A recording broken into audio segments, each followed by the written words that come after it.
Whoa, this offseason is starting to heat up for the Las Vegas Raiders. They came into it with quarterback being their main need to be able to compete with the teams in the AFC West. Minority owner Tom Brady will of course have something to do with how the Raiders' plans for the position are carried out, and he wants a vet. That way they could still draft the quarterback and take their time to develop him. That's how Brady came up in the NFL. The Raiders have been linked to a few vets, including Matthew Stafford, who recently got permission from the Los Angeles Rams to seek a trade. Then today we heard Ian Rappaport say Brady quote-unquote ran into Stafford in Montana where he has a home. Okay, either way, this gives us an idea of what the plan could be.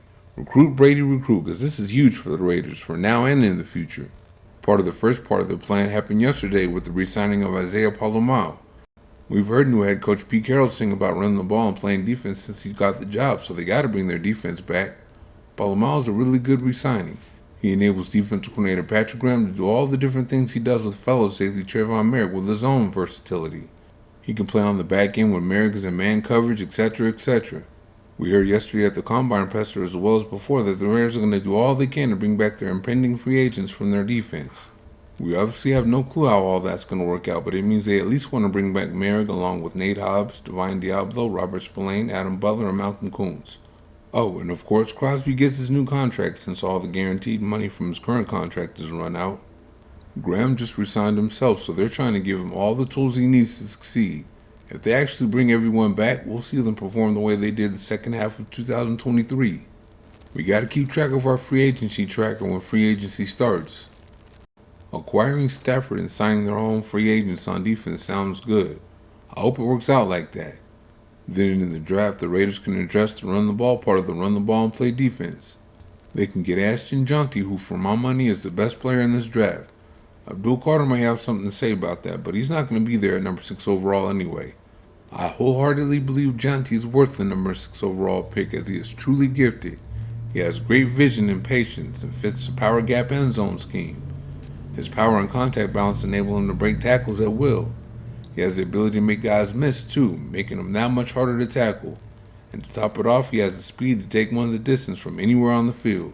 He also catches the ball well out of the backfield and protects the passer well. Remember, the Raiders beat the Chiefs at the end of 2023 without even completing a pass for 3/4 of that game. If Stafford is the quarterback of the Raiders, that won't necessarily happen again, but we know what the plan will be. Run the ball and play defense. Okay, they say this and that about the quarterback class this year. They say Shedeur Sanders and Cam Ward are the only guys worth the first round pick. Oh, wait a minute. They put Jackson Dart up there recently, but that's still only 3 quarterbacks. But you can find other quarterbacks in this class that you can develop for the future, like Will Howard. Remember when I said I couldn't understand why he wasn't considered a first round pick? He's 6'4", 235 pounds, has a big arm, and he can run. He completed 73% of his passes this past year at Ohio State, so he's accurate. And he did that for 4,010 yards, 35 touchdowns, and 10 interceptions. Put that together with him winning a national championship, and that's the resume of a number 1 overall pick. He even has 43 starts. Anthony Richardson might be a little faster and his arm might be a little stronger, but Howard has a much better resume. But Richardson went number 4 overall, and Howard is projected to go in the 2nd or 3rd round. If that's what they think of him, the Raiders can take him in one of those rounds and develop him as offensive coordinator at Ohio State, so it's continued development. The Raiders aren't playing. This really isn't a rebuild with everything geared toward the future. They really do want to win now while setting things up for the future. The defense is ready to win now if they at least bring close to everyone back. Of course, you know what Stafford brings, so if the plan works out, that $100 million the Raiders have in cap space will go towards Stafford and the defense.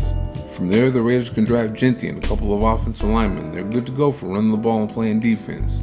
Stafford won't be without weapons though.